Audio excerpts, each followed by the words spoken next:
ध्यान उभे विटेवरी करकटावरी ठेवून या. लाडक्या विठुरायाच्या दर्शनाची आस घेऊन पालखी सोहळा जो सुरू झालेला आहे, हा पालखी सोहळा पुण्यनगरीमध्ये विसावलेला आहे. आपण आता निवडुंग विठोबा मंदिर या ठिकाणी आहोत, ज्या मंदिरामध्ये जगद्गुरू तुकाराम महाराज यांची पालखी जी आहे ती विसावलेली आहे. या मंदिराचं वैशिष्ट्य असं आहे की या मंदिरामध्ये स्वतः जगद्गुरू तुकाराम महाराज जे आहेत ते कीर्तन करायचे आणि या एक ऐतिहासिक आणि धार्मिक महत्व असणाऱ्या या मंदिरामध्ये जगद्गुरू तुकाराम महाराजांचा पालखी सोहळा जो आहे तो पालखी सोहळा विसावलेला आहे. लाखो वारकरी बांधवांच्या उपस्थितीमध्ये हा पालखी सोहळा जो आहे तो सुरू झाल्याचं आपल्याला पाहायला मिळतंय. क्षीण झाली नाती साली क्षीणला घरोबा, मुखी आता नाम फक्त विठोबा विठोबा. या विठुरायाचा जयघोष करत लाडक्या विठुरायाच्या जयघोषामध्ये टाळ बोले चिपळीला हाच माझा छंद, देवाजीच्या दारी आज रंगला अभंग. टाळ मृदुंगाचा जयघोष करत अभंग म्हणत किंवा डोक्यावर भगवी पताका घेत डोई तुळशी वृंदावन घेते वारकरी बांधव जे आहेत ते पंढरपूरच्या दिशेने मार्गस्थ होताना पाहायला मिळतात. या पालखी सोहळ्यातला चौथा मुक्काम जो आहे तो या पुण्यातल्या निवडुंग विठोबा मंदिर या ठिकाणी या पालखी सोहळ्याच्या निमित्ताने असल्याचं आपल्याला पाहायला मिळतं. जगद्गुरू तुकाराम महाराजांच्या पालखी सोहळ्यामध्ये पादुकांचं जे दर्शन आहे ते घेण्यासाठी लाखो वारकरी बांधव पुणेकर जे आहेत ते या ठिकाणी अगदी सकाळपासून पहाटेपासूनच मोठ्या प्रमाणावर रांगांमध्ये या ठिकाणी उभे आहेत आणि ते या ठिकाणी दर्शन घेत आहेत. आणि सकाळपासून जर आपण पाहिलं अक्षरशः हे मंदिर जे आहे ते विठ्ठल नामाच्या जयघोषामध्ये दुमदुमल्याचं चित्र जे आहे ते आपल्याला पाहायला मिळतंय. विठ्ठल नामाची शाळा भरली, शाळा शिकताना तहान बुक हरली, भेटी लागे जीवा लागलीसी आस म्हणत लाडक्या विठुरायाच्या दर्शनासाठी लाडक्या विठुरायाचं दर्शन घेण्यासाठी हे सगळे वारकरी बांधव जे आहेत ते या ठिकाणी आलेले आहेत. पुणेकर नागरिक जे आहेत ते या ठिकाणी मोठ्या प्रमाणावर उपस्थित असल्याचं आपल्याला पाहायला मिळत आहे. लाखो पुणेकर या ठिकाणी उपस्थित आलेले आणि पाहायला मिळतात. आणि विशेष म्हणजे यावर्षी जर आपण पाहिलं तर हवामान विभागाकडून अतिरिक्त पावसाचा अंदाज जो आहे तो देण्यात आला होता. सरासरीहून 106% पाऊस पडेल इतका अंदाज देण्यात आला होता. आणि त्यानंतर काही ठिकाणाहून जर आपण पाहिलं तर शेती पिकांची कामही झालेली आहेत. त्यामुळे गतवर्षीच्या तुलनेत किंवा मागील 2 वर्षांच्या तुलनेमध्ये जर आपण पाहिलं तर यावर्षी या पालखी सोहळ्यासाठी गर्दीचा देखील उच्चांक जो आहे तो पाहायला मिळतोय. राज्याचे मुख्यमंत्री देवेंद्र फडणवीस, राज्याचे उच्च व तंत्र शिक्षण मंत्री चंद्रकांत पाटील, केंद्रीय सहकार आणि नागरी उड्डाण राज्यमंत्री मुरलीधर मोहोळ आदी मान्यवर नेत्यांनी सुद्धा पालखी प्रस्थान सोहळ्याला जी आहे ती उपस्थिती दर्शवली होती. आणि त्यानंतर जर आपण पाहिलं तर या पालखी सोहळ्यातला चौथा मुक्काम जो आहे तो या निवडुंग विठोबा मंदिर या ठिकाणी असल्याचं पाहायला मिळतंय. उद्या पहाटे 6 वाजता या ठिकाणी काकड आरती केली जाईल किंवा आणि त्यानंतर हा पालखी प्रस्थान सोहळा जो आहे तो पुढे पंढरपूरच्या दिशेने मार्गस्थ होताना पाहायला मिळेल. मांजरी फाटा या ठिकाणी या तुकाराम महाराजांच्या पालखीचा विसावा जो आहे तो असणार आहे. आणि लोणी काळभोर या ठिकाणी पुढचा मुक्काम जो आहे तो असणार आहे. वारकरी बांधवांचा मोठा उत्साह आपल्याला पाहायला मिळतोय. दिंड्यामागे दिंड्या येते गरजे असमान, विठू विठू बोले सारे सारे पकवाज. भक्तिरसामध्ये तल्लीन होत हे सगळे वारकरी बांधव जे आहेत ते पंढरपूरच्या दिशेने मार्गस्थ होताना पाहायला मिळतात.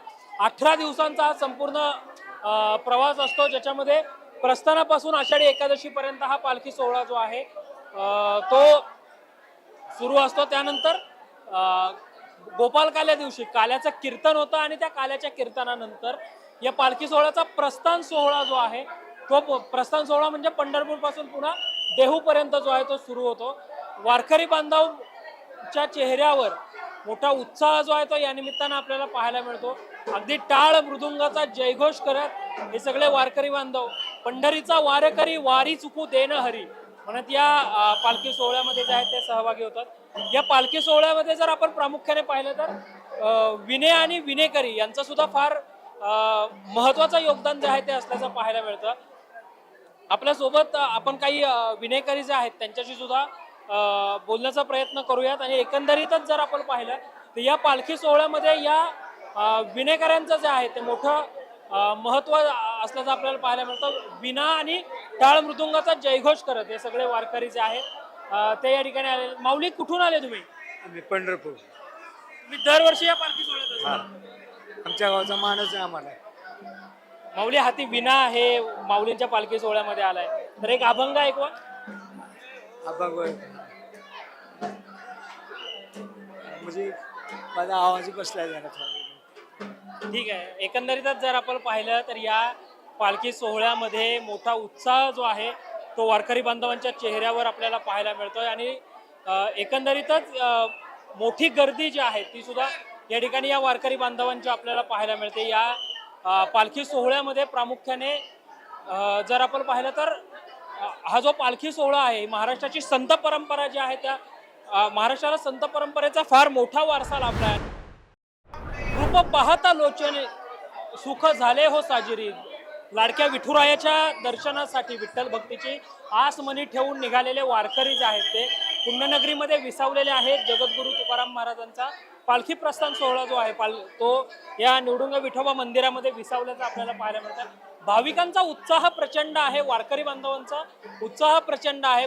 डोक्यावर तुळशी वृंदावन घेत, भगवी पताका डोक्यावर घेत, नको विसरू श्रीरामा मला, ज्या पद्धतीने हे सगळे वारकरी बांधव जे आहेत ते या ठिकाणी विठुरायाच्या दर्शनासाठी निघाल्याचं आपल्याला पाहायला मिळतंय. आणि विठ्ठल भक्तीची आस ठेवून या ठिकाणी जर आपण पाहिलं तर अगदी विठ्ठल नामाच्या जयघोषामध्ये हा संपूर्ण परिसर जो आहे तो सुद्धा दुमदुमल्याचं चित्र जे आहे ते आपल्याला पाहायला मिळतंय. मोठ्या प्रमाणावर वारकरी बांधवांच्या चेहऱ्यावर जो आहे तो एक उत्साह आपल्याला पाहायला मिळतो. जगण्याचा पाया चालण्याचे बळ, विचारांची कळ तुकाराम म्हणत हे सगळे वारकरी बांधव जे आहेत ते या ठिकाणी आलेले आहेत. माऊली रामकृष्ण आली, कुठून आले? हडपसरवरून आलोय. दरवर्षी येतात पालखी? हो, दरवर्षी काय मागितलं? तुकाराम रायांच्या पादुकांचं दर्शन घेतलं, पालखी सोहळ्याचं दर्शन घेतलं. शेतकऱ्यांवरती जे काय कर्ज बाजारीपणा येतोय त्या संदर्भात मी सरकारकडे एक विनंती करतो की त्यांनी सरकारची कर्जमाफी लवकरात लवकर करावी आणि शेतकऱ्यांना व या महाराष्ट्र राज्यातील तमाम बळीराजाला चांगलं राज्य येऊ दे असं मी संत तुकारामांच्या चरणी प्रार्थना केली. निश्चितच इडापिडा टळू दे आणि बळीचं राज्य येऊ दे अशीच मागणी जी आहे ती त्यांनी विठोबा यांच्या चरणी केल्याचं पाहायला मिळतं. प्रामुख्याने जर या गर्दी पालखी सोहळ्यामध्ये आपण पाहिलं तर तरुणाईची संख्या सुद्धा लक्षणीय आहे. माऊली रामकृष्ण हरी, कुठून आले? मी पुण्यामध्येच आहे, मी जॉब करतोय. दरवर्षी येतात? हो, दरवर्षी. काय कसं वाटतंय, काय अनुभव? मनाला प्रसन्न वाटतं आणि इथे सगळे सुखासमाधाने इथं सगळे देवाचे दर्शन घेत असतात, तर मन प्रसन्न होतं इथं. थँक्यू. तुम्ही काय सांगाल माऊली, काय वाटतंय? खूप आनंद वाटतोय वारकऱ्यांसोबत दर्शन करायला आणि सगळं हा वातावरण बघून आनंदमय वाटतं. माऊली कुठून आले? मी सांगलीतून आलोय. खास पालखी सोहळ्यासाठी? दिवस खास पालखी सोहळ्यासाठी आलोय. आता इथून दर्शन घेऊन ज्ञानेश्वर महाराजांच्या दर्शनासाठी जायचंय, यासाठी आलोय. सांगली ते पुणे प्रवास पालखी सोहळ्यासाठी केलाय, काय भावना आहे? भावना म्हणजे हेच होतं की एकदा तरी देवाचं दर्शन घ्यायचं होतं, मग त्यासाठी आलेलो आहे आम्ही. सगळे मित्र पण आलेलो आहे सगळे आणि तुम्ही ग्रुप पण आलोय आम्ही. माऊली आम्ही छत्रपती संभाजीनगर वरतून आलोय. खास पालखी सोहळ्यासाठी आलो? हो, नाही तसे आम्ही नोकरीसाठी इथे असतो, पण सध्या पुण्यामध्ये पालखी असल्यामुळे दर्शनासाठी आलोय. काय मागणार आहे विठुराया? पांडुरंगाचं दर्शन घेताय, तुकाराम महाराजांचं दर्शन घेताय? आहे तसं सुखी ठेवा, सध्या सुखी आहे, कंटिन्यू सुखी ठेवा.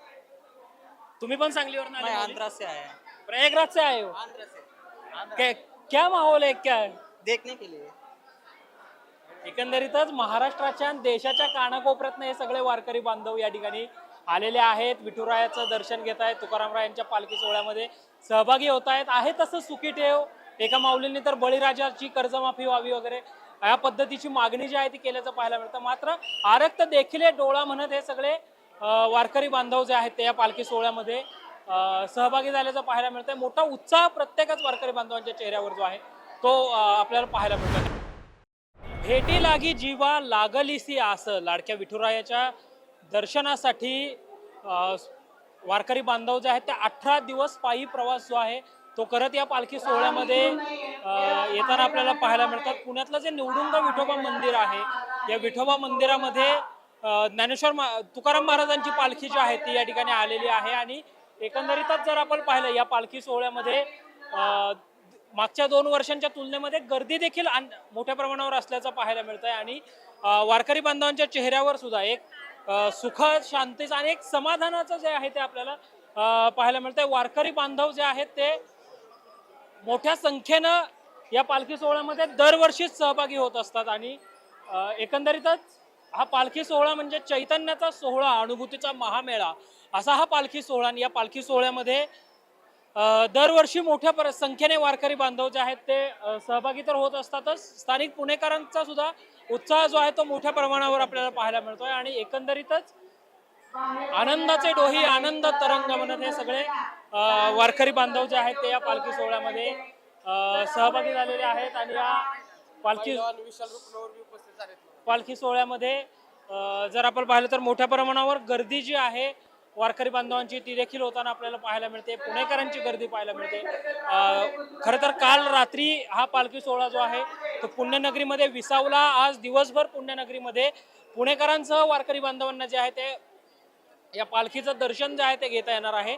आणि उद्या सकाळी 6:30 वाजता या पालखीचं प्रस्थान जे आहे ते पुन्हा होणार आहे. यवत, त्यानंतर मांजरी फाटा आणि लोणी काळभोर या ठिकाणी या पालखीचा मुक्काम जो आहे तो असणार आहे. आता जर आपण पाहिलं तर वारकरी बांधवांच्या चेहऱ्यावर जो आहे ते एक सुख शांतीचं समाधान पाहायला मिळतं. रूप पाहता लोचानी सुख झाले हो साजरी म्हणत हे सगळे वारकरी बांधव जे आहेत ते या ठिकाणी आल्याचं आपल्याला पाहायला मिळतंय. उभ्या जन्मात विठ्ठला वारी चुकायाची नाही म्हणत हे सगळे वारकरी बांधव जे आहेत ते या पालखी सोहळ्यामध्ये दिंड्यामागे दिंड्या येते गरजे असं मान, विठू विठू बोले सारे सारे पकवाज, भक्तिरसामध्ये न्हावून निघत हे सगळे वारकरी बांधव जे आहेत ते या पालखी सोहळ्यामध्ये मोठ्या संख्येने जे आहे ते सहभागी होताना पाहायला मिळतं. कॅमेरा पर्सन शिवाजी साळुंक्यांसह संकेत देशपांडे, टॉप न्यूज मराठी, पुणे.